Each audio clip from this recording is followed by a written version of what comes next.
Bapak Winto Ramadah untuk bergabung. Judit akan bacakan CV beliau. Oke, beliau merupakan lulusan dari Magister Management Marketing Management Program dari Universitas Padjadjaran Bandung, dan juga beliau juga pernah bersekolah di Sekolah Tinggi Pariwisata Bandung Hotel Administration Program di tahun 1995 hingga 1999.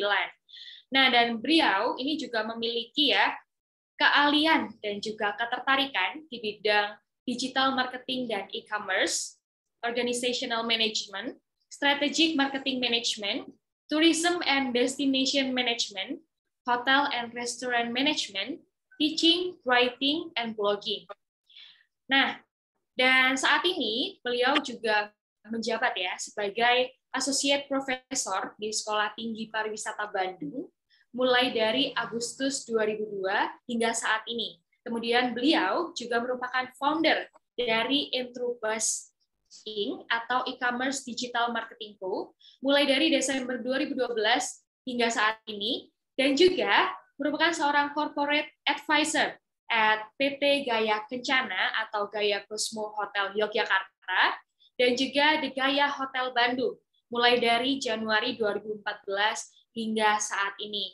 Nah, ini mungkin relate untuk teman-teman semuanya yang memiliki ketertarikan di bidang bisnis, terutama juga di bidang pariwisata ya, karena tadi seperti Judit lihat, memang keahliannya berfokus di pariwisata, hotel, restoran, dan juga mungkin di sosial media, mulai dari teaching, writing, blogging, karena sekarang penting banget ya teman-teman, kita bisa belajar soal copywriting, gimana itu menulis caption yang bagus dan menarik, karena saat ini hidup ini hanya ditentukan dari 3 detik saja. Kita lihat, nggak cocok langsung di-scroll. Oke, langsung saja kita simak dan akan jadi undang. Untuk itu, kepada Bapak Winto Ramadah, kami silakan. Ya, selamat pagi Bapak. Selamat pagi, Mbak. Bagaimana kabarnya? Sehat, semuanya sehat ya, Mbak Yudit, sehat ya? Sehat, alhamdulillah. Baik, gimana nih Pak? Sudah siap memberikan materi, berbagi ke teman-teman semuanya? Insya Allah siap. Oke, kalau gitu waktu dan juga tempat kami silakan kepada Bapak Winto Ramadah. Oke, terima kasih Mbak Yudit. Yang kami hormati Pak Bupati, Pak Wakil, Pak Kepala Dinas, Pejabat Kabupaten Lamongan yang sangat-sangat saya hormati. Assalamualaikum warahmatullahi wabarakatuh. Salam sejahtera untuk kita semuanya dan semoga kita semuanya selalu dalam kondisi yang sehat walafiat, karena saya pikir kesehatan sekarang ini adalah suatu hal yang harus betul-betul kita syukuri bersama. Tadi barangkali Mbak Yudit ada satu yang saya harus bukan revisi sebetulnya, saya harus tambahkan sedikit, karena per Januari tahun 2021 saya diminta untuk membantu Kementerian Koperasi dan UKM di Smesco. Nah, kalau teman-teman ada yang belum tahu Smesco, saya juga harus menjelaskan sedikit tentang Smesco ini. Smesco ini adalah lembaga resmi, lembaga pemerintah di bawah Kementerian Koperasi dan UKM, dan tugas kami hanya satu, yaitu membuka akses pasar untuk produk-produk UMKM dari seluruh Indonesia. Oleh karena itu sebetulnya saya sangat berbahagia pada pagi hari ini ketemu dengan teman-teman sekalian, tetapi di luar itu pagi ini juga mengindikasikan bahwa ada pergerakan yang sangat bagus dari pemerintah daerah, paling tidak begitu, karena kami banyak sekali Pak Bupati, teman-teman dari daerah yang datang ke Smesco gitu, dan mereka selalu, teman-teman dari daerah ini datang ke Smesco kemudian selalu meminta bantuan kepada Smesco mengenai kondisi dari UMKM di daerahnya, dan selalu saja yang terjadi adalah banyak hal yang berada di daerah yang sebetulnya kami bisa membantu, tetapi akhirnya kami memutuskan untuk sedikit mundur ke belakang gitu Pak, karena memang kami tidak melihat, terus terang saja, ada eagerness, willingness gitu, ada kemauan yang bulat dari pemerintah daerahnya untuk memajukan UMKM-nya. Tetapi saya melihat pada pagi hari ini adalah suatu hal yang sangat luar biasa, karena kami juga merasa bahwa kemajuan UMKM di sebuah daerah itu selalu saja ditentukan dari pucuk pimpinannya terlebih dahulu. Oleh karena itu, ketika pucuk pimpinannya ini memang sudah mempunyai keinginan yang luar biasa, seperti Pak Bupati sekarang, untuk memajukan teman-teman UMKM, gitu, kami yakin betul UMKM di daerah ini akan bisa bersaing, terutama dari maju ke tingkat nasional. Saat ini Smesco kami sedang prototyping beberapa pemerintah daerah sebetulnya untuk memajukan UMKM di daerahnya. Sekarang ini kami bekerja sama dengan salah satu pemerintah daerah di Sumatera, Pak Bupati, kalau boleh kami sampaikan, untuk mengentaskan 200 UKM di tahun 2022 ini, sehingga nanti mudah-mudahan di bulan Desember kita akan mempunyai 200 UKM yang betul-betul mentas baik secara skill maupun pengetahuan, tetapi juga dari sisi perizinan. Salah satu hal yang membuat kami tertarik sebetulnya adalah karena memang selama ini, kalau boleh saya sampaikan ke teman-teman semuanya, kenapa pagi ini juga saya sangat senang gitu, karena memang biasanya kalau kita bicara tentang pemerintah daerah, kalau kita bicara tentang data UKM yang ada di daerah, ini selalu saja sifatnya homogen. Kalau Pak Menteri Koperasi dan UKM selalu bilang gimana caranya agar UKM di daerah ini tidak selalu melulu berbicara tentang batik, akik, keripik, kerupuk, yang seperti itu. Gitu. Oleh karena itu, kami di Kementerian Koperasi dan UKM sekarang sudah mulai maju ke depan, kita mencari UKM-UKM yang berbasis kepada teknologi. Nah, UKM berbasis teknologi ini cuma bisa dicari dari teman-teman yang memang anak-anak muda. Gitu. Dan pagi ini saya melihat banyak anak muda yang sangat luar biasa, dan ini adalah hal yang sangat luar biasa. Sekali lagi, ini basisnya. Nanti ke depan saya yakin sekali mudah-mudahan nanti kita bisa bekerja sama banyak gitu, agar kita bisa bersama-sama memajukan teman-teman sekalian yang pagi ini sudah hadir, dan mudah-mudahan juga nanti saya bisa lihat hasilnya di akhir tahun ya gitu. Dan mungkin nanti kita bisa bekerja sama lebih banyak lagi lah. Gitu. Pada pagi hari ini, sebentar, saya izin untuk share screen. Oke. Nama saya Winto Rahmada, tadi sudah disebutkan oleh Mbak Yudit.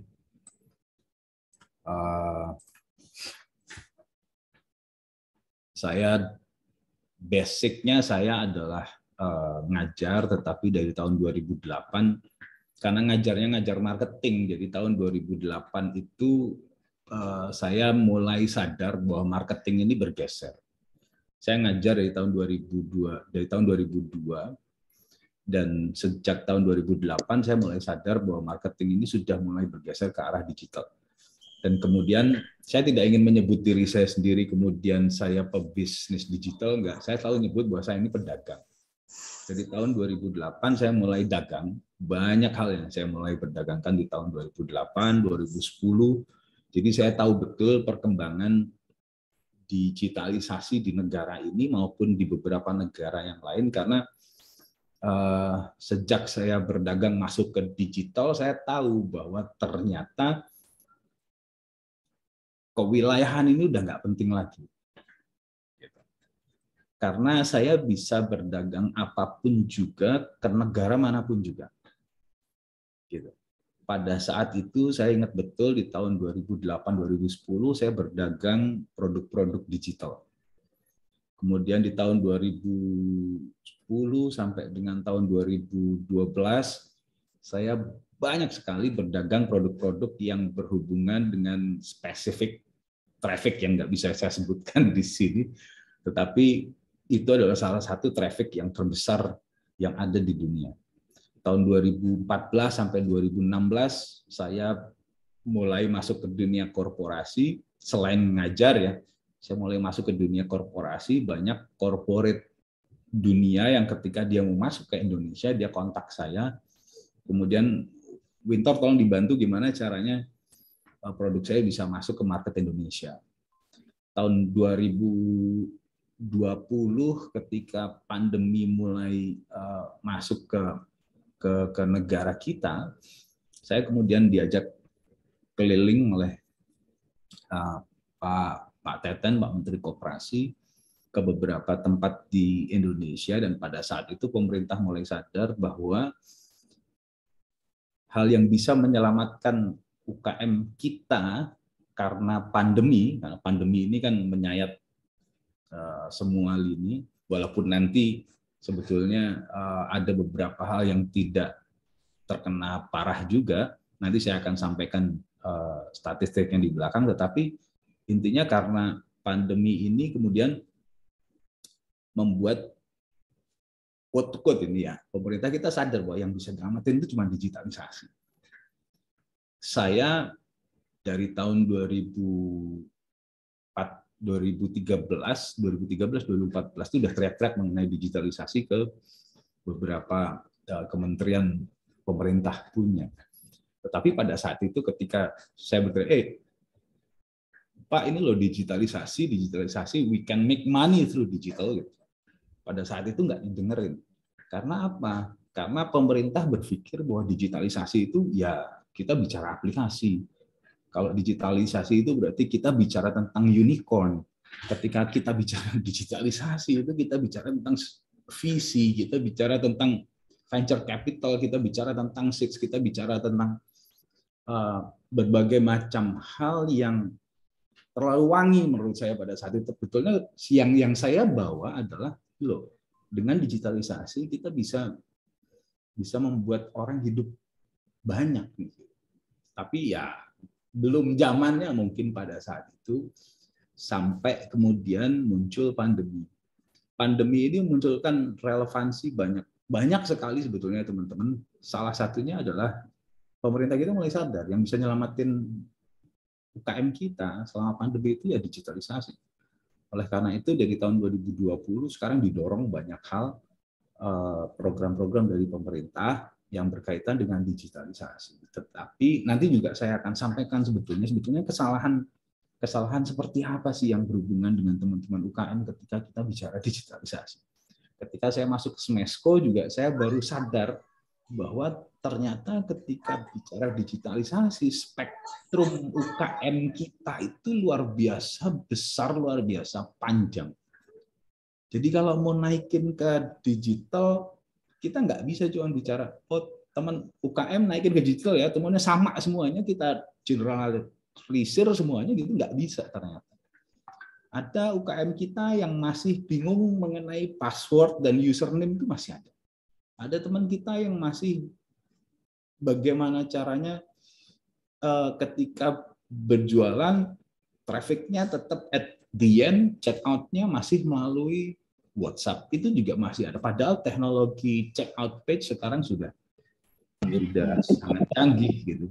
Tetapi ya kondisi UKM kita yang spektrumnya sangat luas itu membuat saya sadar bahwa tidak bisa kita mengeneralisir semua UKM untuk masuk ke digital dengan cara yang sama. Negara kita yang sangat luas ini juga teman-teman ya, negara kita yang sangat luas ini juga memunculkan berbagai macam implikasi. Kita semuanya ada di Jawa, enak kan, semuanya ada. Kita ada di Jawa nih, semuanya enak. Kebayang nggak teman-teman kalau kita misalnya berpikir teman-teman kita yang ada di luar Pulau Jawa, nggak usah jauh-jauh deh. Ini Kalimantan. Coba pikirin. 2 bulan yang lalu saya mau beli produk ikan goreng buat cemilan. Ikan kecil-kecil gitu dimasukin di dalam plastik. Di salah satu platform marketplace. Saya mau beli itu. Udah di summary, kemudian masuk ke checkout page, total pembelian saya itu ada 300.000 kalau nggak salah pada saat itu. Kemudian masuk ke checkout, saya baru tahu ternyata tokonya itu ada di Tarakan, ada di Kalimantan Utara. Ketika tokonya di Kalimantan Utara, produknya yang seharga 300.000 itu mau dikirim ke Jakarta, problem karena ongkos kirimnya 294. Coba ya. Saya mau beli barang seharga 300.000, ongkos kirimnya 294. Pertanyaannya jadi beli apa enggak kan gitu? Ya kan? Nah, jadi logistik ini juga menjadi permasalahan yang cukup besar di negara kita, yang solusinya sebetulnya masih kita carikan. Kami di Smesco sudah mempunyai solusi besar untuk logistik. Karena menurut kami, sebelum digitalisasi kita beres, logistiknya mesti diberesin. Kenapa mesti logistik dulu diberesin? Karena UKM di luar Pulau Jawa harus mempunyai kesempatan yang sama untuk dipasarkan di Pulau Jawa dan bersaing secara sehat dengan teman-teman yang memang berada di Pulau Jawa. Gitu. Oleh karena itu sangat beruntung sebetulnya kondisi teman-teman sekalian ini berada di Pulau Jawa, paling tidak kalau kita bicara ongkos kirim itu kalau dikirim ke seluruh Pulau Jawa itu nggak gitu mahal. Gitu. Nah, ketika saya berkeliling ke beberapa tempat di Indonesia atau ketika saya diminta untuk ngobrol dengan teman-teman UKM melalui Zoom, gitu, saya sering sekali berdiskusi dengan teman-teman UKM di berbagai belahan di Indonesia. Selalu saja masalahnya ini 3. Yang pertama, ketika saya tanya, Pak, masalahnya apa? Yang bisa kami bantu apa? Yang pertama selalu bilang, Pak, pasar, Pak. Pak, tolong bantu kami pasar. Apalagi ketika kemarin pandemi. Pak Wintor, tolong saya dibantu pemasaran produk saya dong, Pak. Gimana tuh dibantu pemasaran produk saya? Oke. Jadi problem terbesar UKM kita itu selalu pemasaran. Dan ini berlangsung dari tahun dulu-dulu. Jadi saya berpikir, ini nggak pernah ada yang bisa mencahin masalah pemasaran atau gimana sebetulnya. Kan gitu. Yang kedua, masalahnya adalah pembiayaan. UKM kita itu nafsunya besar gitu untuk berkembang. Tetapi dia terkadang nggak melihat ke arah dirinya sendiri. Saya selalu melihat banyak gitu teman-teman yang bilang, Pak, tolong kami dibantu permodalan. Pak, tolong kami dibantu permodalan. Padahal yang terjadi, ya teman-teman sekalian, saat ini pemerintah sudah banyak mengeluarkan berbagai macam akses ke permodalan ataupun ke pembiayaan. Ada KUR misalnya. KUR sekarang sudah dinaikkan. Ya kan, yang tanpa agunan itu dari 50 juta kalau nggak salah sekarang sudah naik ke 100 juta kalau tidak salah. Dan alokasi KUR secara garis besar di negara ini juga sudah dinaikkan. KUR itu bisa diakses dan sekarang banyak sekali usaha-usaha yang bisa mengakses pembiayaan yang lain selain yang dari perbankan. Nah, hanya masalahnya memang teman-teman, rata-rata usaha di kita itu adalah usaha mikro. Usaha mikro itu berarti dia omsetnya antara 0 sampai 2 miliar setahun. Ini yang ada di Perpres nomor 7 tahun 2001, Undang-Undang Cipta Kerja. Mikro, ya, usaha mikro itu antara 0 sampai 2 miliar setahun. Gitu. Nah, rata-rata usaha mikro ini secara karakteristik itu adalah substansial. Jadi temennya jualan bakso, laku ikutan jualan bakso. Tetangga kanannya jualan batagor, laku dia ikutan jualan batagor. Tetangga kirinya jualan cilok gitu, dia ikutan jualan cilok. Nah, usaha mikro itu seperti itu, yang sampai kapanpun juga tidak akan mempunyai akses ke bank, jadi nggak bankable. Gitu. Oleh karena itu tugas kita sama-sama sih, saya pikir teman-teman sekalian yang ada di sini masih remaja, masih muda-muda, masih sangat mempunyai kesempatan untuk menaik kelas kan nanti usahanya masing-masing. Yang ketiga permasalahannya adalah selalu bahan baku. Gimana caranya bahan baku ini agar bisa terpenuhi nanti ke depannya. Oleh karena itu, kalau kami di Smesco, teman-teman sekalian, biar tahu dulu pandangan kami di Smesco mengenai UKM adalah yang kita dorong sampai dengan hari ini adalah bagaimana caranya UKM ini mandiri. Karena banyak sekali UKM yang selalu merasa memerlukan bantuan padahal enggak. Gitu. Gimana caranya kita dorong UKM ini adalah mandiri. Mandiri itu berarti dia mentas. Mandiri itu berarti udah beres, gitu, ya kan? Mandiri itu berarti dia sudah siap nolongin teman-teman UKM yang lain. Mandiri itu berarti dia siap berkumpul, berkelompok misalnya untuk membuat koperasi misalnya. Karena koperasi ini nanti akan bisa menolong UKM yang lain. Oleh karena itu sekali lagi teman-teman sekalian, mudah-mudahan semua teman-teman yang ada di sini pagi ini juga mempunyai semangat yang sama, gitu. Bahwa at the end semuanya, saya melihat ada sekitar 200 lebih yang ada di sini, gimana caranya agar bisa mandiri. Nah, kondisinya teman-teman sekalian, it's now or never. It's now or never. Sekarang atau enggak sama sekali. Ini pas banget sebetulnya Macpreneur ini kondisinya sekarang ya. Ya kan? Ini pas banget. Yang pertama yang membuat saya bilang ini now or never adalah bonus demografi. Ini juga tadi disampaikan oleh Pak Bupati bahwa anak-anak muda zaman sekarang ini sangat menguasai pasar. It's true. Tahun 2020 ada 67%, sekali lagi warga negara kita yang berada di kategori sangat produktif. Kondisi yang sama dialami Jepang di tahun 1960-an.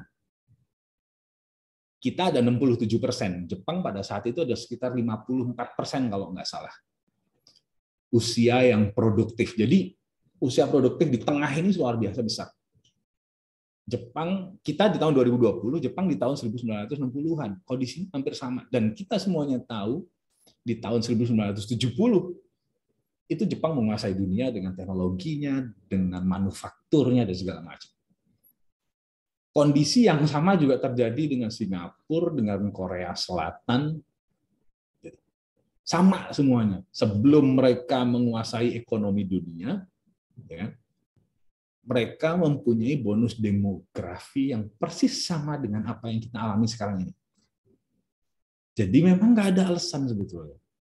Ya kan? Memang nggak ada alasan negara kita nggak maju. Bonus demografinya sudah sangat luar biasa. Artinya anak-anak muda kita ini di tengah, ini udah siap. Secara kuantiti udah besar.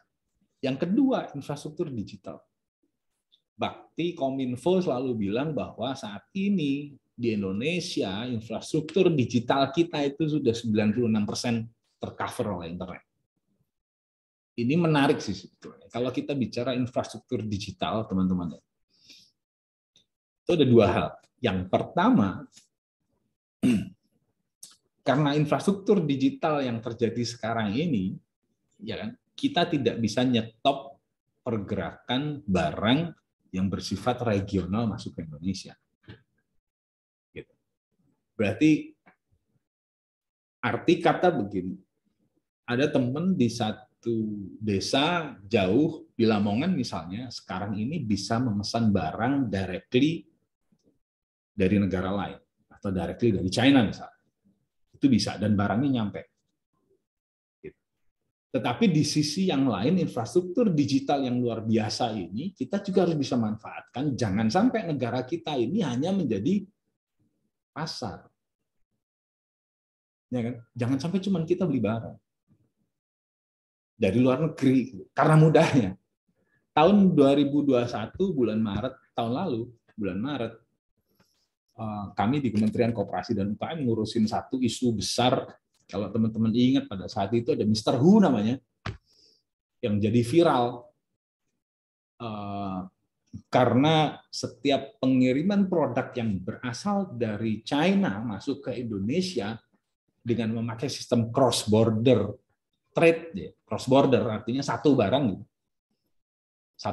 sampai ke pintu rumah kita.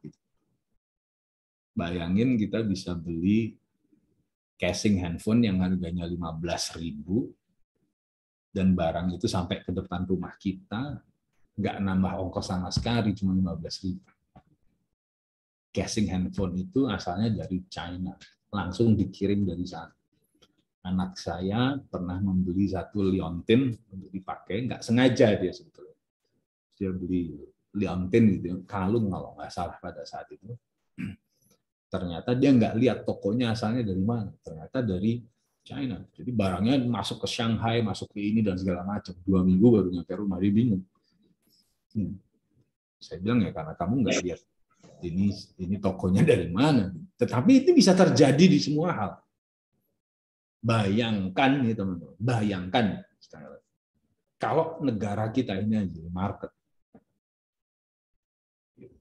Bayangkan kalau negara kita ini tidak bisa memproduksi something good, something legit, something yummy gitu, untuk kita pasarkan di dalam negeri kita sendiri. Kita nggak usah mikirin gimana cara kita ekspor. Kita mikir bagaimana caranya kita bisa menguasai market domestik kita sendiri dengan infrastruktur digital yang sekarang sudah semakin masif. Gitu. Jadi jangan sampai kita cuma jadi market, tetapi kita juga harus bisa menjadi trader atau kita harus bisa menjadi produsen produk kita yang kemudian berkuasa penuh atas market domestik kita. Nanti kita akan bahas lebih banyak lagi. Yang terakhir kenapa it's now or never adalah ya ini udah second wave disruption. First wave-nya, ini kalau kata Mas Wisnu Tama, komisaris utama dari Telkomsel, Mas Tama selalu bilang, bahwa sekarang ini sekarang ini udah second wave. First wave-nya udah beres, sudah tamat. First wave. First wave-nya itu gelombang pertama digitalisasi, disruption ini, itu dicirikan dengan masuknya 4G ke Indonesia. Karena masuknya 4G, ya kan? Karena masuknya 4G pada saat itu, sekarang kita masih pakai 4G. Masuknya 4G itu membuat kita mempunyai champion udah nggak bisa dilawan. Championnya di mana? Championnya ada satu di e-commerce, sudah banyak champion. Gitu. Jadi kalau ada orang yang mau bangun e-commerce gede, sekarang forget it. Karena apa? Championnya udah nongol. Udah susah masuk ke sana, udah susah. Yang kedua ada ride hailing, ya kan? Ride hailing, ada Gojek, Grab dan segala macam itu. Kemudian ada travel agent online. Kemudian ada food delivery. Itu adalah champion ketika kita bicara first wave disruption. Sekarang masuk second wave. Sekarang masuk second wave. Dimulai dengan masuknya 5G ke negara kita. 5G itu berarti koneksinya semakin cepat dan yang paling penting adalah punya low latency. Low latency itu gini, terkadang kan kita kalau mencet sesuatu di handphone gitu ya, kalau kita mencet sesuatu di handphone teman-teman, ceplek gitu, itu lama dia berefek. Kita mencet ada sepersekian detik kemudian dia baru bergerak handphone. Nah low latency itu ketika dia pencet di handphone, cetek gitu, ini langsung gerak handphone. Jadi low latency ini memungkinkan orang atau dokter misalnya, dokter di India dia ngoperasi pasiennya di Amerika itu mungkin karena pakai tangan robot. Low latency kan, dia gerak di sini di sana juga gerak. Gitu. Jadi 5G era sekarang sudah mulai masuk dan kita harus sadar betul kita jangan sampai ketinggalan lagi seperti yang first wave. Jangan sampai kita ketinggalan seperti gelombang yang pertama. Nah, sekarang saatnya, makanya saya bilang it's now or never. Tetapi juga, teman-teman sekalian, ketika kita bicara domestic market, saya mesti ngomong begini. Oke lah, memang kemarin pandemi luar biasa. Tetapi rupanya di sisi-sisi lain, teman-teman, kalau kita bicara mengenai pandemi, ada blessing juga sebetulnya. Salah satunya adalah local brand saat ini udah mulai naik. Saya yakin teman-teman ada yang tahu mengenai brand-brand lokal, ya kan? Industri sneaker kita sekarang sangat maju. Industri sepatu lokal sangat maju. Brand sepatu lokal luar biasa. Sepatu Kompas kolaborasi dengan Barbecue Mountain Boys, dia punya 1000 pasang langsung sold out.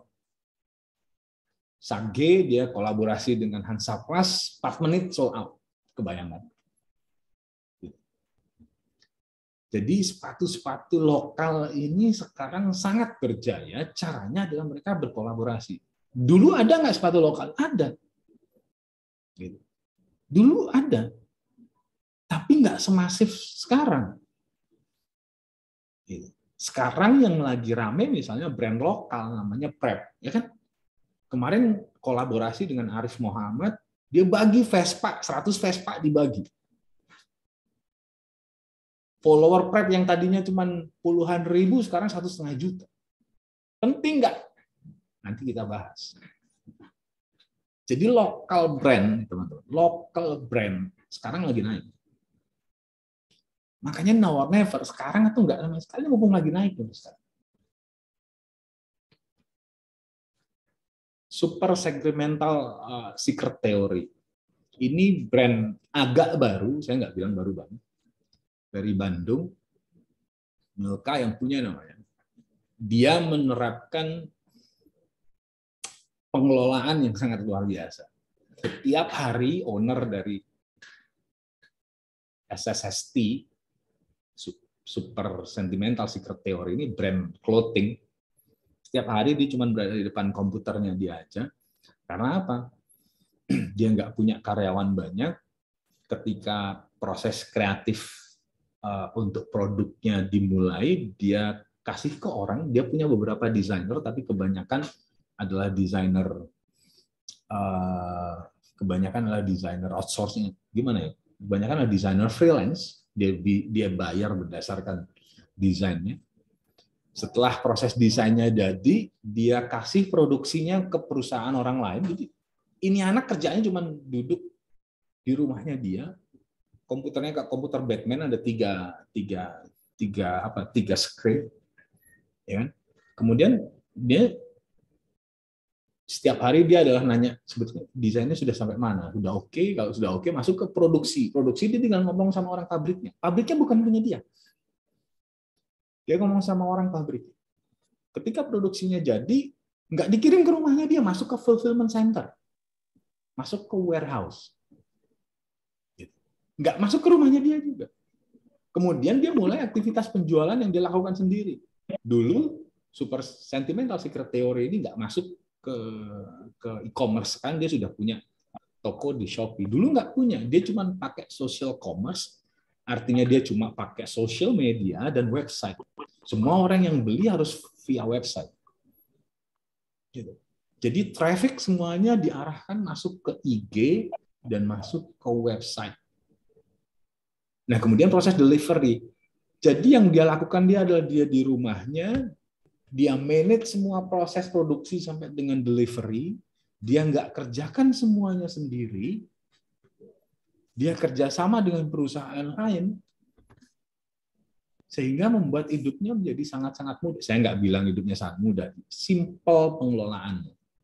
Nah, konsep pengelolaan seperti ini, teman-teman, ini adalah konsep pengelolaan masa depan nih. Semuanya udah ada kok. Gitu. Proses kreatif banyak teman-teman freelance, banyak website freelance. Produksi banyak sekarang tempat-tempat kita untuk memproduksi produk-produk yang kita mau, maklun misalnya, itu banyak banget. Fulfillment center yang menyediakan juga banyak. Smesco kita juga punya fulfillment center. Social media kita bisa arrange sendiri, kolaborasi dengan influencer-influencer. Delivery, kita bisa kerjasama dengan perusahaan delivery.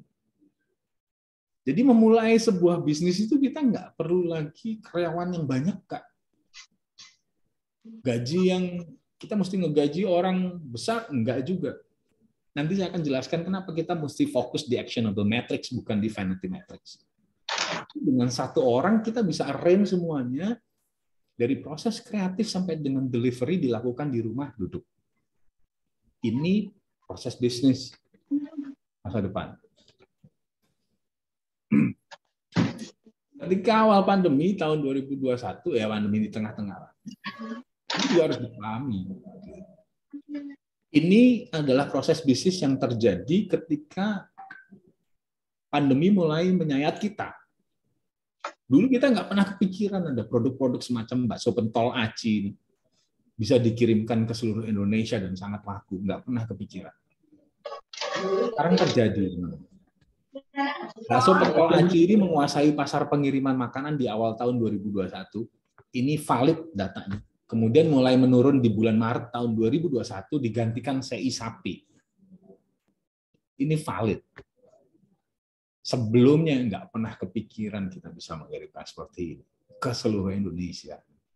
Bisnis-bisnis yang tadi saya kemukakan di depan cuma bisa terjadi dan dikerjakan karena satu, digitalisasi, infrastruktur kita udah oke. Yang kedua,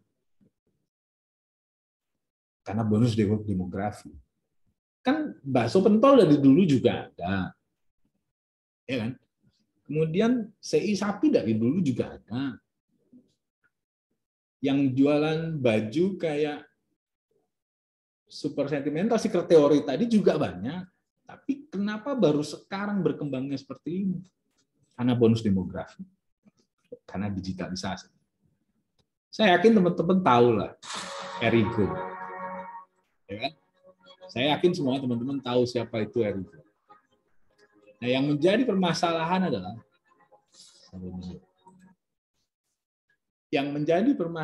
adalah banyak distro ada di Bandung tahun 1990-an, tapi kenapa nggak ada yang seperti Erigo? Gitu. Banyak distro, dari dulu banyak. Tetapi kenapa nggak ada yang seperti Erigo? Kenapa nggak ada yang segede itu? Saya punya banyak sekali teman-teman penguasa distro di Bandung dulu, gitu. Yang tokonya di Jalan Trunojoyo itu nongkrong di situ, dan saya tahu betul sewa tokonya itu sangat mahal. Tapi Erigo punya toko aja enggak. Ya, enggak punya toko. Tapi brandnya bisa masuk ke Times Square. Bisa masuk ke Times Square. Coba kita lihat videonya ya.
Erigo.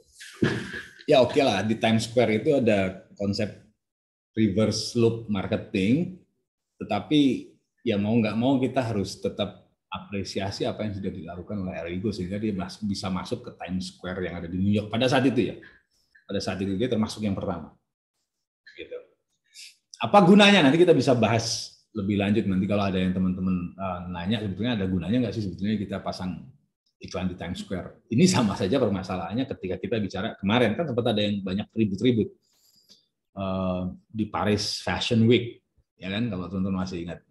Nah, tapi fungsinya juga buat apa sih? Kalau kami nyebutnya ini adalah reverse loop marketing. Nggak begitu penting berapa lama itu ditayangkan di Times Square. Yang paling penting adalah gimana wave-nya bisa masuk ke marketnya dia di domestik, gitu. Sehingga orang-orang wow gitu dia bisa masuk ke Times Square dan jadi pembicaraan orang banyak. Nah ini Erigo ini model baru, dulu nggak pernah ada. Bahkan teman-teman saya yang punya bisnis clothing, punya bisnis distro dari zaman tahun 1990-an itu juga bingung. Erigo ini punya gudang sendiri di Lipo kalau nggak salah. Dia punya gudang sendiri 5 hektar fulfillment center. Saya bilang, wow, ini adalah suatu hal yang sangat luar biasa. Nah, ini yang saya coba bilang ke teman-teman dari tadi. Memulai sebuah bisnis, kita harus tahu betul bahwa kita tidak boleh terlalu banyak drama. This one is very important. Jangan terlalu banyak drama. Kenapa? Banyak teman-teman kita yang memulai bisnis karena ke-distract sama vanity metrics. Saya bilangnya vanity metrics. Apa misalnya? Gimana gue memulai bisnis kalau follower gue cuma dikit? Gitu. Jadi bisnis buat dia adalah gimana banyak-banyakan follower. Vanity metrics, follower, like, berapa yang nge-save, berapa reach, berapa jumlah karyawan pun itu adalah vanity metrics. Metrics yang nggak penting sebetulnya teman-teman sekalian. Kantor kita gede atau kecil, gimana key opinion leader kita masuk, itu nggak penting, guys. Saya selalu bilang ini nggak penting. Banyak dari kita, saya banyak sekali nemu teman-teman yang saya ketika saya tanya gitu, kenapa lu mulai bisnis? Ya karena pengen nolong saudaranya lah, pengen nolong temennya lah, pengen punya karyawan yang banyak lah. Gitu. Kadang saya bingung juga gitu sama teman-teman. No, itu vanity metrics yang nggak penting sebetulnya. Jangan dikerjakan pada saat ini. Kenapa sih? Ada satu teman saya yang saya masih berdebat sampai dengan saat ini, yang saya selalu bilang, loh, bisnismu ini kan sebetulnya bisa dilaksanakan di rumah. Semua karyawannya programmer. Ngapain juga lu sewa kantor? Gitu saya bilang. Oh enggak, karena kita pengen nolongin teman-teman yang memang ingin kerja di kita, yang gitu-gitu. Saya bilang, nggak masuk akal, karena dia masuk ke vanity metrics yang nggak penting. Mestinya nih teman-teman, fokus saja ke actionable metrics. Kalau saya nyebutnya score of the game. Profit, score of the game. Sales, score of the game. Ya, bukan jumlah karyawannya yang penting, tetapi adalah satu karyawan bisa menghasilkan berapa, itu actionable metrics.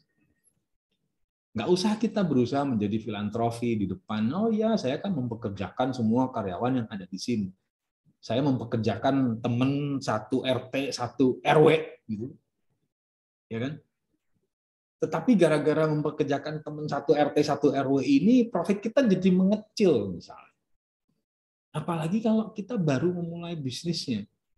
Kita mesti sadar betul bahwa we have to fokus, kita mesti fokus ke actionable metrics. Fokus ke sales, titik. Fokus ke profit, titik.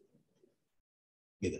Gimana caranya fokus ke profit? Profit itu kan bisa dicapai sebesar-besarnya dengan dua cara. Yang pertama, kita naikin sebanyak-banyaknya sales, atau kita turunkan serendah-rendahnya cost.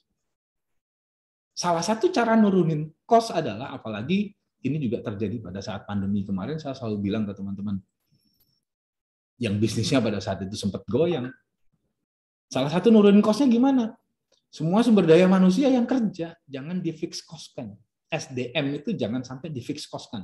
SDM itu harus jadi variable cost. Gitu. Karena kalau jadi fix cost repot, suatu saat kita terkena hantaman yang besar kayak kemarin. Karena itu udah fix, kita jadi nggak enak. Mau mecat nggak enak, mau dipecat saudara sendiri, mau dikeluarin kok tetangga, ya kan? Mau di layoff gitu, tapi kok ya dia saudaranya saudara siapa gitu, jadi nggak enak. Karyawan kita udah terlanjur besar. Karyawan sebisa mungkin teman-teman kita jadikan variabel. Variabel itu berarti jumlah karyawan kita akan mengikuti jumlah omset. Omsetnya gede, karyawannya makin gede. Biar apa? Omsetnya kecil, karyawan makin kecil. Terakhir kali sebelum saya ke Smesco, saya punya 5 karyawan. 3 di India, 2 di Filipina. Memang sebisa mungkin karyawan itu selalu saya bikin kecil. Yang penting bukan karyawannya banyak atau sedikit, yang penting profitnya gede. Gitu. Nah, kondisi existing sekarang ini, saya harus ngomong ini dulu, ya kan, biar bisa memberikan ide ke teman-teman bahwa sekarang ini UMKM yang on board secara digital setiap bulannya ada sekitar 500.000 dari tahun 2020, sekarang sudah ada sekitar 18 juta.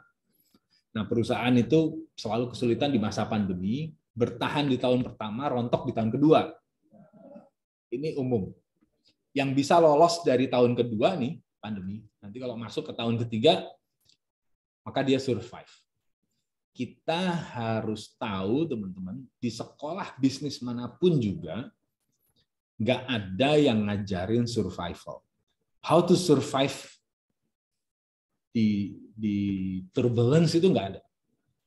Yang ada sekolah bisnis itu selalu ngajarin bagaimana caranya kita ekspansi. Gitu. Downsizing dikit dibahas cuman kecil. Tapi yang diajarin adalah gimana ekspansi. Oleh karena itu ketika kita berada di dalam survival mode selama 2 tahun ini, banyak yang bingung. Gitu. Oleh karena itu yang lolos nih, yang lolos pandemi, masuk ke endemi nanti, bisnisnya masih berjalan. Dia akan menjadi bisnis yang luar biasa. Saya selalu bilang bahwa petinju itu menang bukan karena dia bisa ninju kenceng. Petinju itu menang karena dia dipukulin terus tapi dia nggak jatuh. Jadi kalau teman-teman sudah mulai berbisnis dan sekarang sudah mulai adaptasi kan, ya, survival the fittest yang dia bisa beradaptasi dengan kondisi yang sekarang itu yang menang. Nah, di beberapa kondisi sebetulnya ketika pandemi itu saya menemukan beberapa teman saya UMKM gitu yang justru bisnisnya naik. Bukan turun. Yang mati ada. Tapi justru banyak yang naik juga. Ini yang nggak pernah diberitakan. Kok dia bisa naik, Pak? Iya. Di beberapa kategori naik. Di home decor, kemudian beberapa produk herbal dan wellness, itu mengalami kenaikan. Tetapi garis merahnya bukan itu, teman-teman. Garis merahnya adalah teman-teman saya yang memang mereka sudah dari awal masuk ke digital, kemudian pandemi datang, mereka survive, pasti survive. Justru omsetnya mempunyai kecenderungan naik antara 200-300%. Kalau rugi, apabila rugi itu berkisar antara 20-50%, tapi nggak ada yang mati. Jadi teman-teman yang memang dari awal bisnisnya sudah didesain digital, kena pandemi, survive. Tetapi kalau dari awal didesain nggak digital, kena pandemi, dia repot tuh. Karena ada learning curve yang dia harus jalan. Ada proses belajar yang dia harus jalan itu. Nah, ketika proses belajar ini dia kesalip sama yang lainnya. Gitu. Jadi masuk ke dunia digital as soon as possible. Ini sudah bukan lagi hal yang menjadi bagian dari strategi, tapi harus menjadi implan masuk ke dalam strategi itu sendiri. Nah, beberapa kesalahan teman-teman UKM ketika masuk digital adalah this one is very common thing. Yang pertama adalah selalu berpikir bahwa distribusinya masih pakai pola lama. Nggak begitu ya, teman-teman. Gitu. Karena ketika masuk ke digital, teman-teman harus memperhitungkan proses distribusi. Karena pembelian kan berarti ada di seluruh Indonesia. Ya kan? Ketika kita memperhitungkan pola distribusi ini, ketika omset kita sudah semakin besar, ketika penjualan kita sudah semakin besar, nah kita harus paham bahwa perusahaan-perusahaan ekspedisi, perusahaan-perusahaan distribusi ini menawarkan banyak sekali insentif-insentif yang kita bisa pakai. Memang ini nggak gitu sehat sebetulnya, tapi saya mesti ngomong. Ada beberapa UKM yang dia meminimalisir margin dari harga jual ke HPP, jadi dikecilin banget. tetapi dia bermain volumenya sangat besar, sehingga dia bisa mendapatkan cashback dari ekspedisi. Cashback itu akhirnya masuk jadi profit, jadinya gede juga. Gitu. Artinya apa? Artinya, teman-teman sekalian, ketika kita masuk ke dunia digital, ada banyak sekali opportunity yang nggak pernah ada sebelumnya. Ini harus dieksplor. Oke. Yang kedua, ketika masuk ke dunia digital, harga nggak boleh sama dengan apa yang kita jual secara offline. Ini juga clear. Kenapa? Karena proses digitalisasi memunculkan banyak sekali akses-akses baru. Reseller misalnya, ini akses baru yang dulu nggak pernah ada. Dropshipper misalnya, dulu nggak pernah ada itu dropshipper apaan, sekarang ada. Artinya kalau bisnis kita bisa memanfaatkan jalur distribusi memakai dropshipper, kita harus tahu bahwa harga produk yang kita punya itu harus mengekskludkan biaya pemasaran yang selama ini masuk ke HPP. Karena pemasarannya kan ditanggung di reseller, kalau nggak ditanggung di dropshipper. Ini juga teman-teman harus tahu. Struktur harga, nggak semuanya paham ini teman-teman, tapi saya pikir ini adalah hal yang sangat krusial. Struktur harga. Yang ketiga, saya masih nggak ngerti kenapa banyak sekali teman-teman UKM yang masuk ke digital, tapi jualannya cuma jam 9 sampai jam 5. Nggak bisa. Masuk ke dunia digital ya siap-siap jualannya 24 jam. Saya nggak ngerti ada beberapa toko online yang ketika weekend libur. Weekend kok libur? Lah saya kalau beli apa-apa tuh pas weekend, pas di rumah, pas nyantai gitu kan. Saya beli sesuatu saya nyari tuh pas weekend. Ini malah libur. Jualannya 9 to 5. Nggak ngerti saya. Pas lebaran, pas Ramadan seperti ini, penjualan terbanyak itu justru setelah sahur. Setelah sahur itu penjualan terbanyak naik. Sama setelah tarawih, penjualan naik tuh. Kebayang kalau toko kita hanya buka 9 sampai 5, selesai udah. Yang keempat, mindset bahwa produksi hanya di rumah saja, ini juga harus di breakdown teman-teman sekalian. No. Ketika kita bicara digitalisasi, kita mempunyai kesempatan untuk memproduksi di mana saja, dengan tujuan apapun itu. Ya kan? Terutama adalah dengan tujuan margin, tadi saya bilang score of the game, actionable metrics. Jadi produksi jangan di rumah aja, jangan cuma berpikir bahwa saya cuma bisa memproduksi sabun ini di rumah, jangan. Saya punya teman di Lombok, dia lagi mau bangun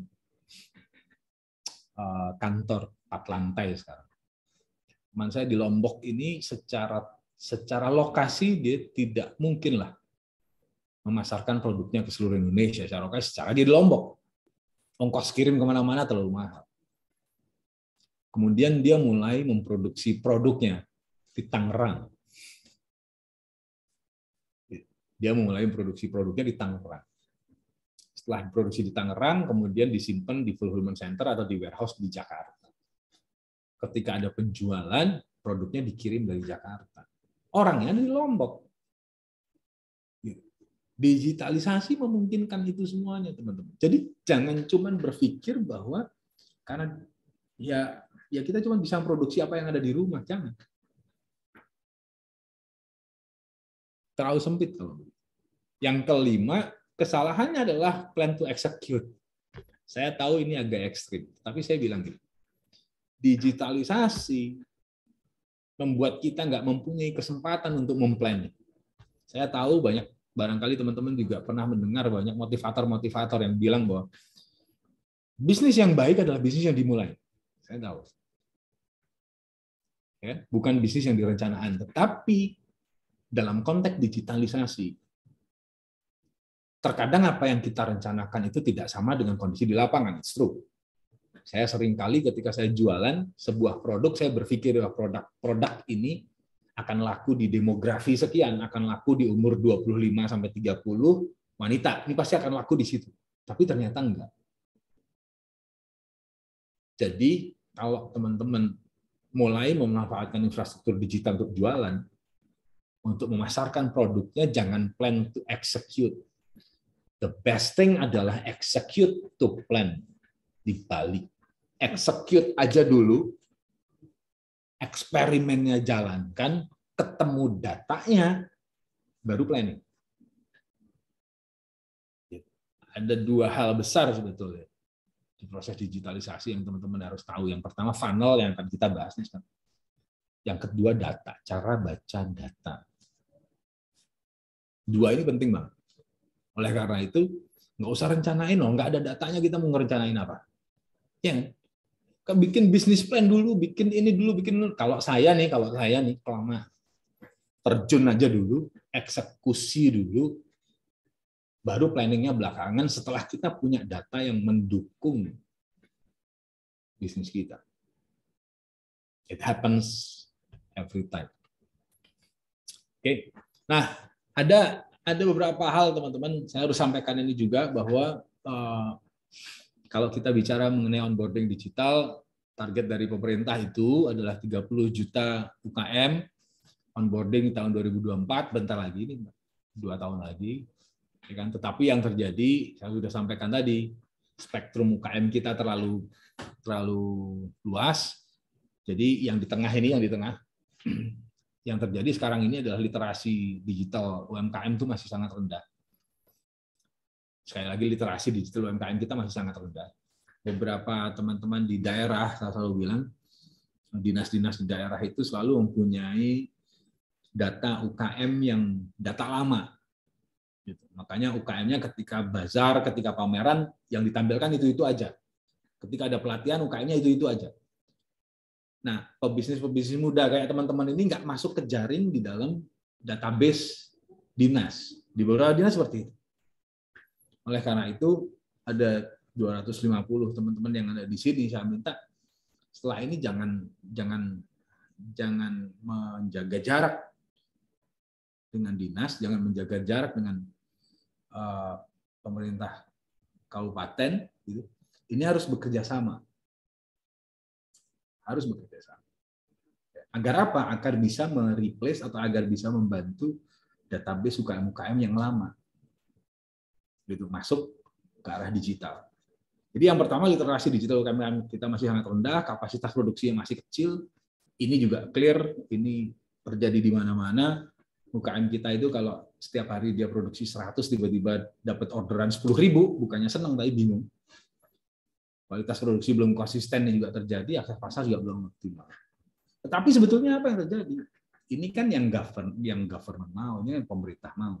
Saya orang pemerintah, makanya saya bisa bilangnya pemerintah mau. Yang terjadi adalah yang di tengah. Tapi sebetulnya apa sih yang harus dilakukan? Kan? Sebetulnya apa sih yang harus dilakukan? Kemandirian teman-teman sekalian. Kan itu saya udah bilang dari awal, kemandirian teman-teman sekalian. Bukan berarti wes nggak usah dengerin pemerintah, nggak usah dengerin apa yang terjadi, pokoknya mikir diri sendiri. Bukan berarti seperti itu juga. Tetapi akan sangat bagus kalau kita bisa sangat-sangat mandiri. Mandiri itu artinya apa? Kalau kita bicara bisnis digital, means you generate your own traffic to your own store, get your maximum conversion at your optimum cost. Dah itu aja. Ya, nggak usah bergantung sama yang lain. Punya traffic sendiri, paham trafficnya. Ya, kita punya own store kita sendiri, store digital. Ya, kemudian kita tahu konversinya maksimum, cost-nya juga optimum. Kalau dulu kan prinsip ekonomi itu kan gimana kita tidak mengeluarkan apa-apa tapi hasilnya bisa maksimum. Kalau sekarang nggak bisa ya. Sekarang nggak bisa seperti itu, teman-teman. Sekarang adalah tetap harus mengeluarkan cost-nya, tapi gimana caranya dari cost itu kita bisa mendapatkan pendapatan yang optimum atau maksimum. Nah, caranya gimana? Ada 3 step yang bisa dilakukan oleh teman-teman sekalian ketika masuk ke digital. Yang pertama yang paling kiri, oke, ini saran yang saya harus sampaikan ke teman-teman. Ketika teman-teman sudah mempunyai produk, ataupun nggak punya produk, teman-teman bisa cari produk dropshipping atau bisa cari produk dari reselleran gitu untuk belajar. Nggak apa-apa, nggak ada masalah. Ya kan? Yang pertama kita mesti fokus di produknya. If we have our own product, yang pertama fokus di produk oriented. Caranya gimana? Kalau fokusnya di produk, kita nggak usah mikir yang lain. Kita utilize e-commerce yang sudah ada aja. Fokus dulu di production quality sambil belajar, ya kan? Gitu. Fokus di produknya, traffic nggak apa-apa numpang di marketplace. Artinya kita bikin toko di marketplace. Karena kelebihan marketplace itu kan trafficnya udah ada. Kemudian customer servicing-nya juga mulai diperhatikan. Ini penting ya, customer servicing ini menjadi sangat penting. Oke. Setelah kita katam dengan produk oriented, kita sudah dapat penjualan banyak di marketplace, customer service-nya sudah oke, produk kita sudah oke. Masuk ke step yang kedua, front end oriented. Mulai create web store atau landing page khusus untuk satu produk yang kita punya. Kemudian starting social commerce dengan high quality traffic with split A/B testing method. Artinya setelah kita numpang nih trafficnya, kita bergantung nih sama marketplace, sekarang kita mulai mandiri. Kita punya web store sendiri, kita punya social media dengan traffic yang besar sendiri. Pak Wintor, kenapa kita nggak udah terus-menerus saja di marketplace? Yang namanya numpang itu nggak pernah enak, teman-teman. Yang namanya numpang itu berarti kita mesti nurut apa yang kita tumpang, ya kan? Kecuali kita kurang ajar, itu barulah. Ya kan? Ngelunjak namanya boleh, tapi kan nggak bisa. Ya kan? Kalau kita masuk ke e-commerce, ya kita mesti ngikutin aturan yang ada di situ. Mereka bisa ban toko kita kapan saja. Itu masalahnya. Tapi kalau kita punya toko sendiri, dengan traffic kita sendiri, dengan social media kita sendiri yang besar, nggak ada yang bisa ngapa-ngapain kita. Gitu. Oleh karena itu setelah belajar di product oriented, masuk ke front end. Masuk ke web store. Kita harus punya web store. Kemudian mulai memahami satu jenis traffic. Satu jenis traffic. Ya kan? Mulai integrate payment gateway, mulai integrate checkout page, dan testing. Gimana cara mendatangkan traffic masuk ke web store. Bukan cuma mendatangkan traffic masuk ke web store, tapi bagaimana caranya setelah traffic masuk ke web kita atau toko kita kemudian bisa menjadi konversi atau bisa beli. Gitu. Caranya testing. Dan yang terakhir, kalau semuanya ini sudah tertata rapi, ya kita harus automate. Gimana caranya? Kita harus automate. Kita harus otomasi. Kan kita nggak mau ngurusin ini terus-terusan. Kayak gini ngurusin terusan, tiap hari kan nggak mau. Gimana caranya kita bisa otomatisasi toko kita. Memang customer kita belum seneng otomatisasi. Customer kita itu masih suka ngobrol di web, di WhatsApp. Tapi ya mau nggak mau kita kan harus didik customer kita ini agar ngikutin apa yang kita mau.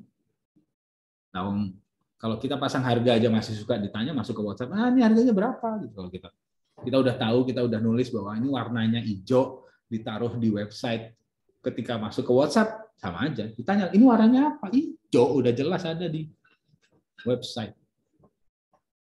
Tapi ya itu customer kita. Harus kita didik sama-sama, teman-teman sekalian. Nah, sales funnels, sekali lagi ada dua hal yang sangat penting ketika kita masuk ke digital. Yang pertama adalah funnel, yang kedua data. Saya pikir kalau data, Mas Dias nanti bisa memberikan banyak hal bagaimana cara membaca data. Tapi ketika kita bicara sales funnel itu kita sebetulnya bicara mengenai customer journey. Customer journey.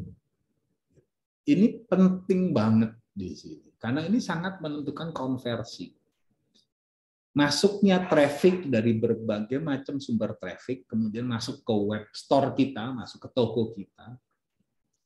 Gimana caranya traffic yang masuk ke web store ini kemudian menjadi konversi? Ya. Kemudian gimana caranya yang konversi ini menjadi profit? Kalau nggak terkonversi gimana? Tetap mesti kita grab, mesti kita treatment.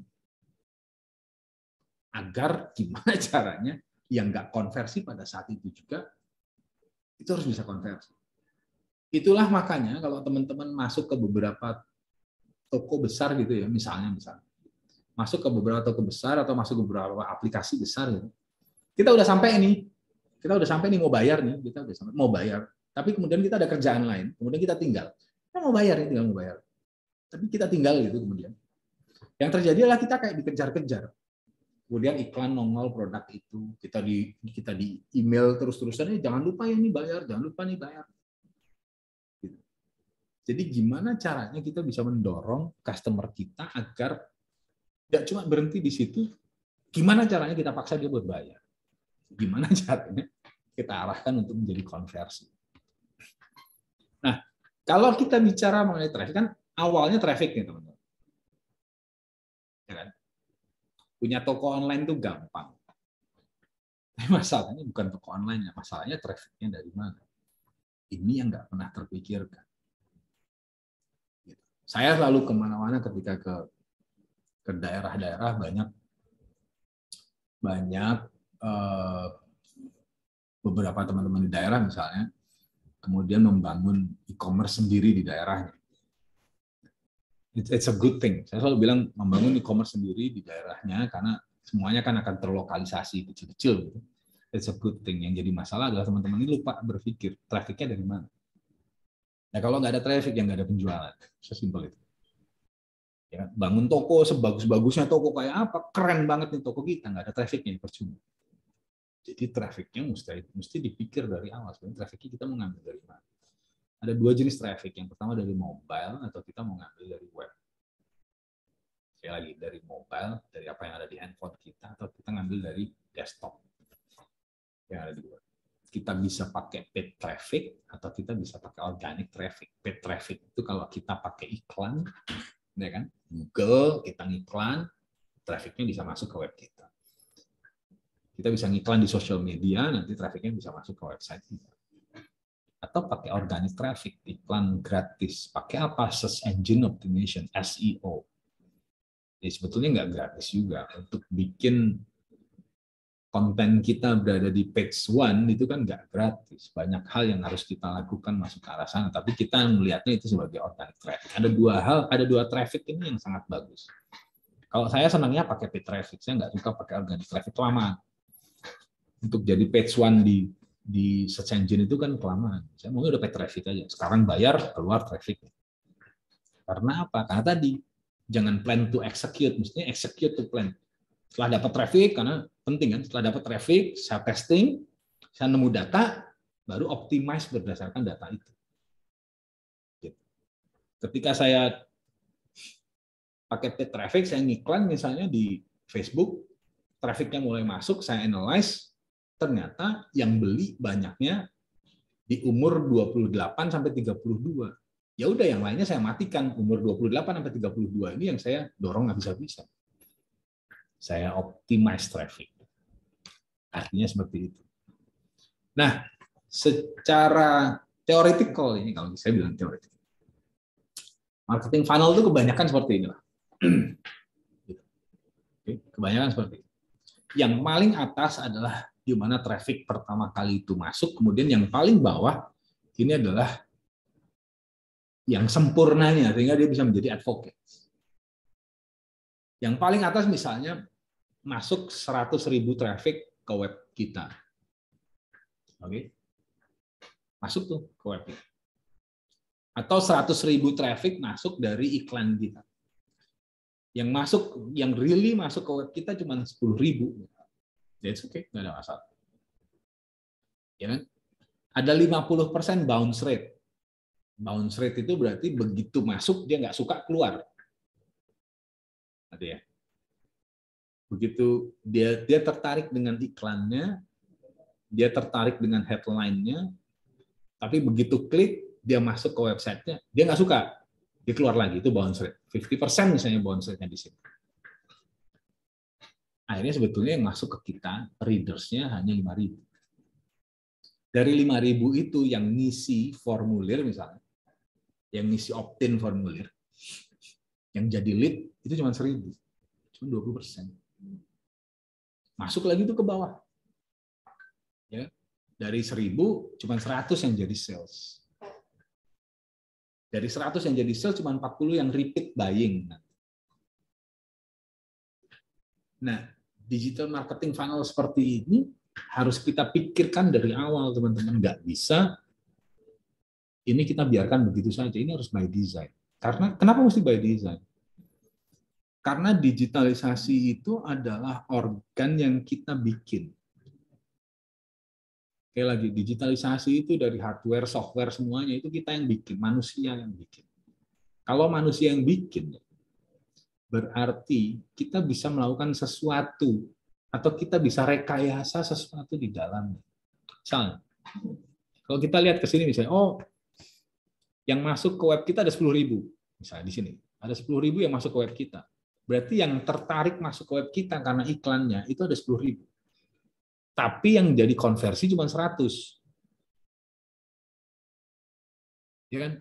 Kita punya 9.900 orang visitor yang nggak beli. Nah, 9.900 itu harus kita treatment sendiri. Kalau di Facebook ada namanya pixel. Ada namanya pixel. Pixel itu artinya kita bisa meretarget orang-orang berdasarkan action yang sudah dia lakukan. Gitu. Pixel itu membuat kita merasa seperti dikejar-kejar yang tadi saya bilang. Diingetin terus. Belum check out, belum bayar, belum ini, belum ini. Diingetin terus dia nempel di kita. Yang bisa berbuat seperti itu ya cuman digital. Nah, pro tipsnya adalah teman-teman selalu melakukan split testing untuk paid traffic. Harus. Oke, sekali lagi harus. Tadi saya bilang sangat penting untuk execute to plan. Bukan planning to execute. Jadi pokoknya jalanin dulu, dapat datanya, baru kita optimize. Jangan kebalikannya, gitu.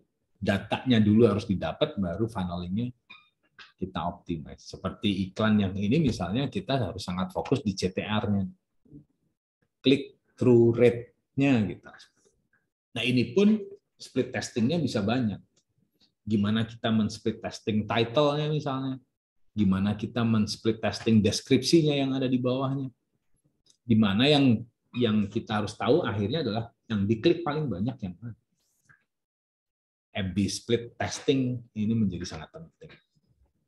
Jangan sampai ketika kita sudah mempunyai traffic yang sudah curated, traffic yang sangat bagus, siap konversi, gitu. Saya selalu bilang, kalau traffic yang sudah sangat bagus masuknya ke homepage kita, itu wasting time. Wasting time. Kalau kita punya toko online, kemudian traffic yang sudah sangat bagus ini masuknya ke homepage, wasting time, karena dia begitu masuk ke homepage dia mesti klik sana, klik sini, klik sana, klik sini sebelum masuk ke checkout page. Yang paling bagus adalah kalau kita sudah punya traffic curated, masukin ke landing page. Dari landing page itu udah masukin aja ke checkout page, langsung dipaksa dia untuk bayar, langsung dipaksa dia untuk beli. Nggak usah masuk ke homepage, terlalu panjang muter-muternya. Semakin pendek funnels, semakin bagus. Dan funnels itu harus menjadi seperti antena penguat. Masuk ke landing page dia semakin termotivasi untuk beli, masuk checkout page semakin termotivasi lagi untuk beli. Dan ketika dia beli, dia tunggu produknya dengan deg-degan. Itu yang harus kita lakukan. Apalagi traffic yang pertama kita udah curated, bukan traffic yang masih broad atau bukan traffic yang masih yang masih general. Ini apalagi kalau trafficnya itu traffic yang siap beli.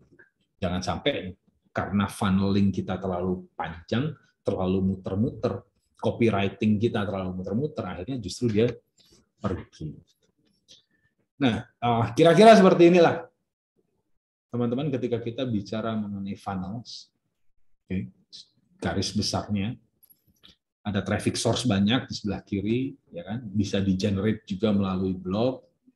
Kan dari blog itu kita bisa masuk ke sales page, ya.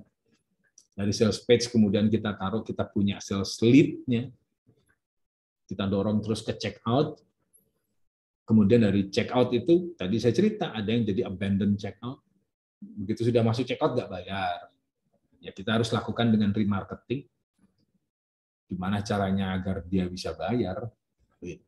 Nah kemudian setelah itu, setelah dia bayar, kita tetap harus mentreatment customer kita yang sudah masuk ke database kita ini dengan benar. Ini semuanya sekarang saya masukkan ke dalam sistem digitalisasi di Smesco. Kalau teman-teman lihat, Smesco sekarang sudah mulai menerapkan ini. Untuk traffic source kita ambil dari paid traffic, memang kita nggak jualan apa-apa, tetapi kita nyari lead, data UKM-nya kita cari. Kalau dia nggak ngisi, nanti dia akan kena remarketing. Kalau sudah ngisi, nanti setiap 2 minggu sekali dia akan dapat email dari program-program untuk UKM yang dari Smesco. Saya pikir itu teman-teman sekalian yang bisa saya sampaikan. Really look forward, mudah-mudahan kita bisa berdiskusi banyak pada pagi dan siang hari ini ya. Waktu tempat saya kembalikan lagi ke MC, silahkan Mbak Yudi.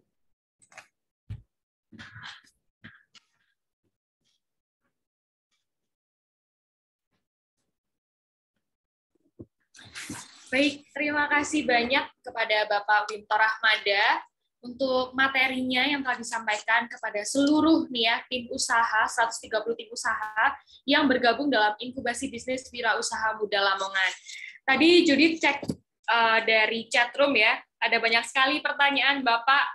Ini luar biasa sekali aktifnya, ada dari Es Cao Java, nama-namanya unik-unik, kerupuk duri Bandeng, pentol Piyamba, Sedesa Farm, ini banyak banget. Nah, oke. Mungkin Judith pilih dari yang raise hand terlebih dahulu ya. Boleh dari Ola Ainur Rofik. Silahkan. Boleh unmute dulu, perkenalan dulu, bisnisnya apa, baru pertanyaannya. Monggo. Terima kasih atas waktunya. Perkenalkan, nama saya Ainur Rofik. Saya dari Ola Kaviti. Di sini produk kami adalah olahan dari daur ulang sampah menjadi produk kreatif. Saya izin saya screen boleh Pak? Untuk mungkin penjelasan pertanyaan saya.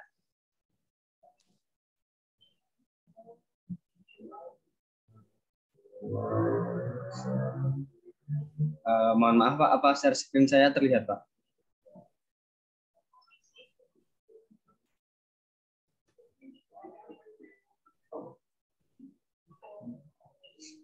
Mohon maaf Pak, apakah share screen saya terlihat nggih Pak?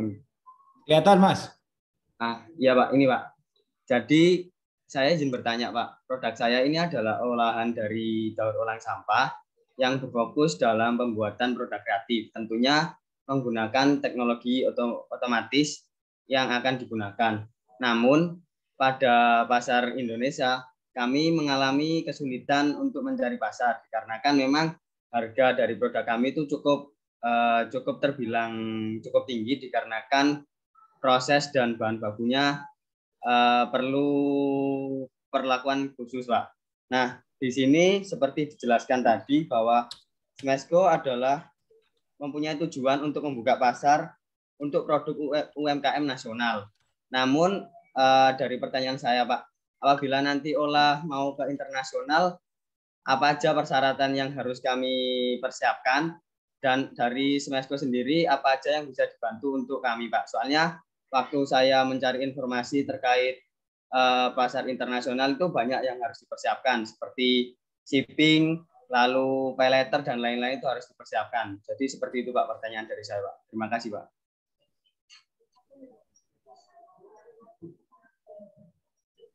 Saya langsung jawab aja atau gimana? Boleh, monggo langsung saja Pak. Langsung dijawab saja. Ini menarik sih. Tadi saya berulang kali bilang jangan sampai kita kejebak di vanity metrics. Lah kalau bikin produk daur ulang tapi nggak laku ngapain bikin Mas? Sorry to say ya, tapi saya ngomong terus terang aja. Oh Pak ini buat nyelamatin dunia gitu. Iya boleh nanti gitu, tapi nggak sekarang. Yang penting sekarang adalah produknya gimana caranya laku kan gitu. Ya kan Mas Ainur? Kalau saya terus terang aja nih, ya kan, gitu. Nah, ada beberapa hal. Yang pertama, saya nggak percaya produk itu nggak punya pasar. Ya, saya nggak percaya. Setiap produk itu selalu punya pasarnya, hanya belum nemu aja mungkin, Mas. Gitu. Ini saya yakin karena belum nemu. Selama ini apa yang sudah dilakukan?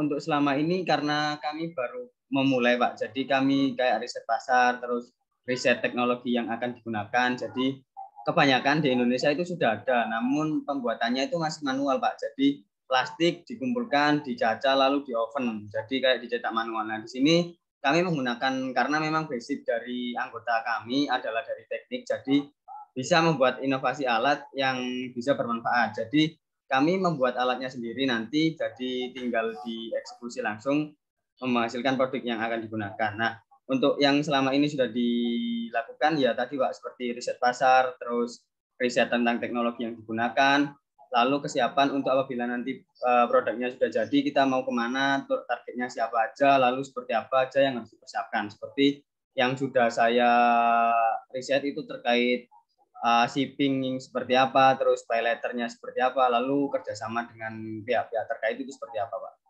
Seperti itu, Pak. Gini, teman-teman yang lainnya tolong diperhatikan saya. Dari tadi saya bilang bahwa jangan plan to execute, execute to plan. Kalau masih riset-riset aja itu belum execute. Jualan dong. Ya kan? Jangan terus, Pak ini gimana, jualannya kemana, Smesco bisa bantu apa ini dan segala. Pertanyaannya adalah sudah jualan atau belum? Kan gitu. Risetnya nanti aja, udah jualan aja dulu. Ngapain riset-riset nanti? Jualan dulu. Gitu. Tahu dulu marketnya seperti apa, dapat datanya, baru. Tapi ini tipikal insinyur gitu, Mas Ain. Tipikal apa ya, produsen begitu. Sama aja kalau programmer. Tipikal programmer itu dia bisa bikin produk, jualannya bingung. Kalau saya tipikalnya marketer. Ya kan? Wes jualan aja dulu, Mas. Saya kemarin nemu produk yang sama kayak punya Mas Ain. Punya teman-teman Bekasi, sama persis. Dia bikin, tapi dari daur ulang plastik. Saya nggak nanya teknologinya, saya kan awam. Ya kan? Tapi dia sukses, Mas. Market lokal. Gitu. Jadi, Mas Ainur, jangan tanya ke saya gimana cara jualannya. Pertanyaannya adalah udah pernah jualan atau belum? Kalau udah pernah jualan tapi nggak berhasil, baru kita ngobrol. Sesimpel itu. Gitu, Mas. Iya, Pak. Baik, Pak. Terima kasih untuk jawabannya, Pak. Ya, pokoknya mulai aja dulu. Jangan takut. Berhenti riset-risetnya, percaya sama saya, produknya udah bagus, sekarang mulainya jualan. Kalau jualannya nggak works, bingung nih, Pak, saya udah jualan nih 2 bulan nih, nggak laku-laku, baru ngobrol sama saya. Nanti kita bantu. Kan tujuan Smesco tadi saya bilang, kemandirian UKM. UKM-nya harus bisa mandiri, jangan banyak ditolongin. Mesti mandiri nih. Gitu. Oke, Mas. Iya, baik, Pak. Terima kasih untuk jawabannya. Semangat ya. Pasti ya, bisa. Saya kemarin nemu UKM yang sama persis produknya sama jenengan punya. Dan dia laku. Ya, baik, Pak. Terima kasih, Pak. Oke, terima kasih pertanyaan dari Ainur Fakih tadi ya. Terima kasih juga untuk jawaban dari Pak Wimto Rahmada. Mungkin tadi terdengar sangat jelek ya kalau bahasanya anak zaman sekarang, tapi ya untuk kebenaran jadi lebih baik disampaikan juga. Oke teman-teman, kalau tadi Judith udah pilih dari yang raise hand, sekarang Judith akan pilih dari kolom chat. Dari kolom chat. Oke, sebentar. Ya, ini pertanyaan dari Miftahul dari tim Piyamba atau Pentol Piyamba. Ingin bertanya, kan gini, penunjang keefektifan berasal dari teknologi digital. Sedangkan masih banyak warga Indonesia ini memang mempunyai alat digital seperti handphone. Tapi kebanyakan dari mereka itu belum mengetahui atau istilahnya kurang update. Nah, bagaimana nih Pak cara kita mempromosikan ke orang-orang seperti itu? Mungkin maksudnya ini ya Pak, yang hanya sekedar lihat tapi nggak nyampe visit profile dan lain sebagainya, itu seperti apa? Mungkin dari Bapak Wintor Rahmada, silahkan. Kalau saya bilang, sebetulnya pernyataannya agak berasumsi sih itu. Ya kan? Agak berasumsi. Gimana caranya orang nggak bisa sampai ke visit profile? Ya jangan targetin orang yang seperti itu. Gitu. Kita mesti targetin orang gimana caranya biar visit profile. Ya kan? Makanya sebetulnya kalau saya, teman-teman, kalau saya nggak gitu suka yang organic traffic. To be honest with you, saya nggak gitu suka dengan organic traffic. Saya lebih suka paid traffic. Memang ada modal, tapi modal itu sebagai tempat saya untuk membaca data, mengerti funnels, dan yang paling penting adalah gimana caranya agar dari data yang saya punya itu saya bisa optimize. Gitu.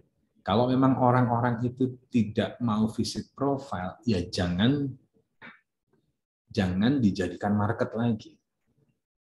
Nah, kalau paid traffic, ya teman-teman, kalau paid traffic ini ketahuan orang ini sampai di mana dia. Oh, ternyata cuma sampai ke homepage store, ya sudah. Oh, ternyata dia cuma sampai ke product page, ya sudah. Oh, orang ini sudah sampai masuk ke profile kita tapi nggak beli. Gitu.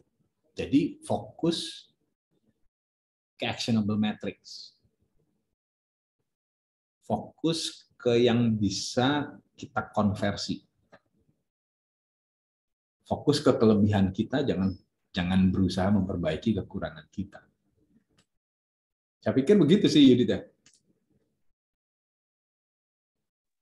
Baik, terima kasih Pak Wintor.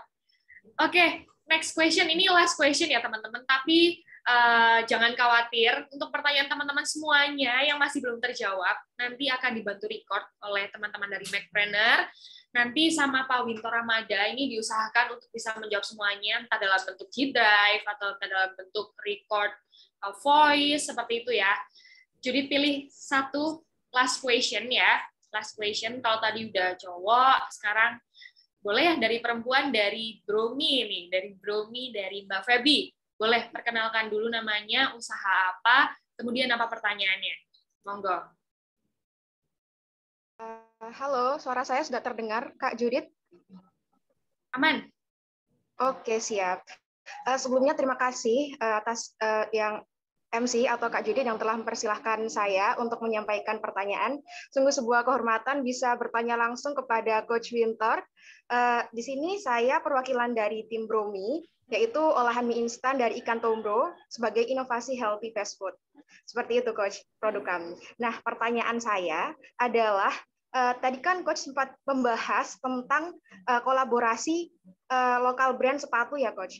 Nah, itu saya tuh terpikirkan bahwa produk Bromi ini juga bisa berkolaborasi dengan usaha lainnya, seperti itu, Coach, untuk menunjang kesuksesan dari produk Bromi sendiri. Nah, kalau menurut Coach Wintor sendiri ini, langkah apa yang pertama yang harus diambil Bromi agar bisa berkolaborasi atau bekerja sama dengan produk lainnya, Coach? Soalnya produk kami ini kan juga bisa dibilang pemula dan juga memiliki modal atau investasi yang masih sedikit, begitu, Coach. Tapi overall produk kami ini sudah berjalan, Coach. Dan selanjutnya pertanyaan saya, usaha apa yang sekiranya cocok untuk kami ajak kerjasama atau kolaborasi? Seperti itu, Coach. Terima kasih.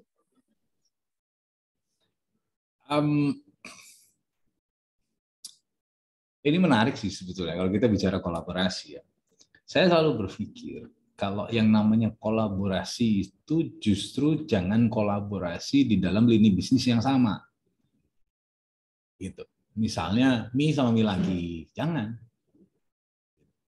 tadi kalau kita lihat beberapa brand sepatu itu mereka menjadi sangat strong dari sisi merek, artinya equity mereknya menjadi semakin kuat ketika justru mereka berkolaborasi dengan industri lain di luar sepatu. Ada sepatu kolaborasi dengan nano-nano, ya kan? Sepatunya jadi warna-warni, coba bayangin, ya kan? Laku tapi sepatu kolaborasi sama band, laku. Sepatu kolaborasi sama burger, kan nggak masuk akal. Tapi ya begitu caranya. Kenapa mesti kolaborasi di luar produk yang sejenis?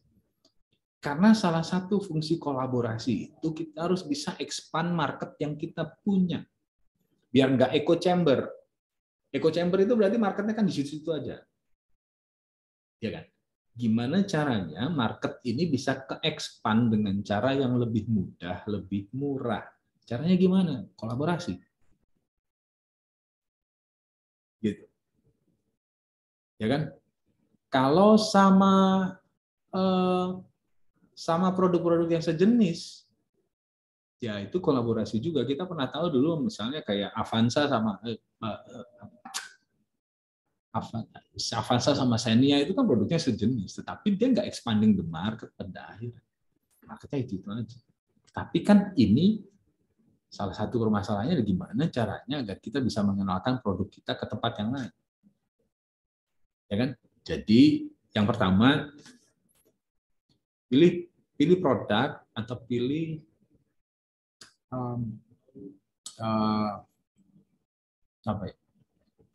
pilih lini produk yang jangan sejenis dengan produk yang kita punya. Ini penting. Yang kedua, biarpun dia tidak dalam posisi yang sejenis dengan produk kita, tetapi harus dipastikan bahwa produk kita akan bisa diterima di market mereka. Ya. Yang ketiga, pastikan kolaborasi itu akan memunculkan value baru. Gitu. Sekali lagi, pastikan kolaborasi itu akan memunculkan value yang baru dari kedua belah pihak. Saya bilang memang kalau untuk produk-produk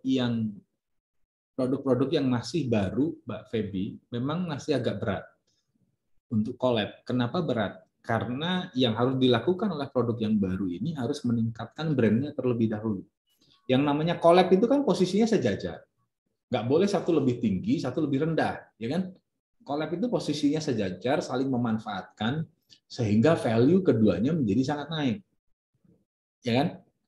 Nggak boleh, oh saya kan produknya baru, dia produknya udah oke, jadi saya dompleng dia, nggak boleh. Namanya collab itu harus sejajar, saling memanfaatkan satu sama lain. Posisinya harus sama. Nah, kalau produk-produk baru menurut saya yang sangat bagus mungkin collab-nya dengan influencer,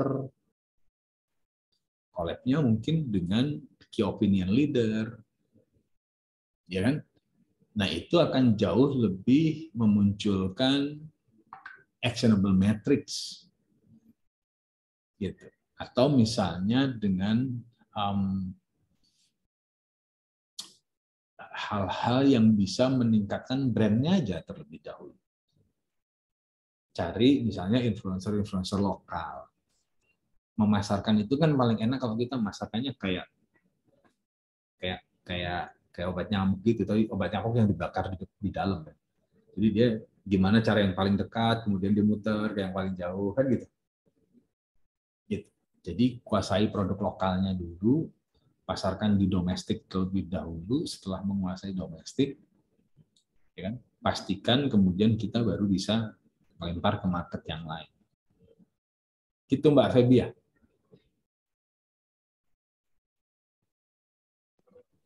Terima kasih Bapak atas penjelasannya. Sangat membantu sekali untuk kami. Terima kasih, Pak. Oke. Baik, terima kasih Bapak Binto Ramada. Jadi intinya bisa step by step ya teman-teman. Dan nggak hanya di sektor pariwisata aja, tapi di seluruh sektor kehidupan ini memang dibutuhkan itu adaptasi di masa pandemi yang menuju endemi, kemudian kolaborasi dan juga inovasi. Terima kasih banyak sekali lagi kepada Pak Wintor. Mungkin kepada Coach nih, karena semuanya manggilnya Coach ya, jadi ikut manggil Coach. Apa nih closing statement atau motivasi untuk seluruh inkubasi bisnis wirausaha muda Lamongan? Monggo Bapak, silakan. Jadi gini, saya tahu memulai bisnis itu bukan hal yang mudah, saya tahu. Ya. Tapi kalau nggak dimulai, ya nggak akan jadi-jadi. Apa yang teman-teman lakukan pada saat ini adalah mungkin ada beberapa teman-teman yang baru akan memulai, tetapi juga sudah ada yang mempunyai bisnis sebelumnya, sehingga ingin menjadikan bisnisnya ke scale up, menjadi lebih besar lagi, menjadi lebih luas lagi, ya kan? Mempunyai omset yang lebih besar lagi, atau bahkan bagaimana cara mengefektifkan bisnisnya agar mempunyai profit yang lebih besar. Nah, memang nggak mudah untuk memulai itu semua. Tetapi saran saya yang paling penting adalah mulai dipikirkan bagaimana cara memanfaatkan teknologi itu diimplan masuk ke bisnisnya masing-masing. Ini penting. Kalau yang punya dagangan di rumah misalnya, atau punya warung di rumah misalnya, gimana caranya sudah memakai perhitungan akuntansinya dengan aplikasi akuntansi misalnya. Mulai pakai itu. Kalau yang sudah jualan online, mulai pakai aplikasi-aplikasi yang berhubungan dengan jualan online. Mulai coba masuk ke e-commerce. Mulai coba masuk bagaimana caranya membuat sosial media kita menjadi notice misalnya. Masuknya step by step. Yang paling penting adalah teman-teman, ketika nemuin halangan, ketika nemuin hambatan, jangan berhenti. Ngerangkak deh gitu, tapi jangan pernah berhenti. Teman-teman masih sangat muda, masih mempunyai jatah gagal yang banyak, habisin jatah gagalnya. Nggak apa-apa, mumpung masih muda, habisin aja jatah gagalnya. Gagal 1, gagal 2, gagal 3, nggak ada masalah. Yang penting bangkit lagi, yang penting ngerangkak lagi, pelan-pelan juga nggak ada masalah, yang penting ada progresnya terus-menerus. Sampai suatu saat saya yakin betul, di antara 200 teman-teman yang ada di sini, pasti mayoritas nanti akan berhasil dengan bisnisnya masing-masing. Yang paling penting adalah, ini yang paling terakhir saya mau bilang ke teman-teman adalah, fokus di kelebihan, jangan berusaha untuk memperbaiki kekurangan. Kalau kelebihan teman-teman ini adalah bagaimana mempunyai produk yang luar biasa, fokus di situ. Saya nggak bisa masarin, pakai orang lain buat masarin. Tapi ada teman yang misalnya dia jago masarin, tapi nggak bisa bikin produk. Ya sudah, fokus di masarin. Kerjasama dengan teman-teman yang memang punya produk. Gitu. Jadi fokus di kelebihan yang teman-teman punya, nggak usah berusaha memperbaiki kekurangan yang selama ini ada. Habiskan waktu di situ, habiskan jatah gagalnya, dan saya yakin mudah-mudahan kita akan ketemu lagi at the top. Terima kasih. Terima kasih banyak Pak Wintor. Mungkin untuk mengetahui strength, weakness, opportunity, dan juga threat itu penting ya, tapi tetap fokus kepada kelebihan usaha kita. Ya, Pak Wintor, Judith mewakili seluruh 130 tim usaha ya, mau mengucapkan terima kasih banyak. Di sini kita dapat banyak insight baru, dan semoga Pak Wintor selalu diberikan kesehatan, kesuksesan, dan juga kebahagiaan. Terima kasih banyak Pak Wintor. Sampai jumpa di lain kesempatan ya. Terima kasih. Terima kasih teman-teman, semuanya sehat. Izin live ya. Pak Wintor, tunggu sebentar. Jangan leave dulu. Oke, teman-teman boleh on cam semuanya. Kita akan ada sesi foto bersama dengan Coach Wintor. Oke. Dengan Coach. Soalnya semuanya manggilnya Coach, jadi saya ikutan manggil Coach. Sudah, saya bukan Coach. Oke, boleh on cam, boleh dibantu oleh panitia dari Macpreneur. Dari slide 1 dulu ya. Apakah sudah siap, teman-teman? Oke. Boleh digunakan dulu virtual background-nya supaya bisa kompak nih ya, seragaman. Itu yang kelihatan atapnya aja, wajahnya mana. Ini yang ada virtual background-nya juga nggak ada wajahnya, hilang ya. Oke, udah aman teman-teman? Oke, dari slide 1 ya. Kita boleh senyum dulu. Oke, 1, 2, 3. Oke, pindah ke slide 2. Smile. 1, 2, 3. Oke, next slide. Oke, 1, 2, 3. Oke, teman-teman terima kasih banyak. Pak Wintor sudah boleh leave. Terima kasih banyak, Pak.